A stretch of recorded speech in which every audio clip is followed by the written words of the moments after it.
وعليكم السلام ورحمة الله وبركاته. عفوا، هل لي أن أتعرف على اسمك؟ بكل رحابة الصدر، اسمي محمد خزيفة. بشرني عن حالك يا خزيفة. له الحمد والشكر على أحسن حال. ماذا يعمل أبوك؟ أبي معلم في مدرسة الدينية. ما جنسيتك؟ جنسيتي باكستانية. أين تسكن؟ أسكن في قرية برغوة تمزين. ما مهنتك؟ طالب في مدرسة الدينية. هل أنت مقيم في المدرسة؟ نعم، أنا مقيم في مدرسة.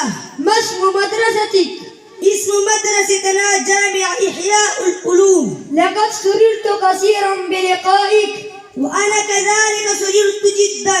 حسنا، نلتقي فيما بعد. في أمان الله، لا تنسنا في الدعاء. صدق الله العظيم.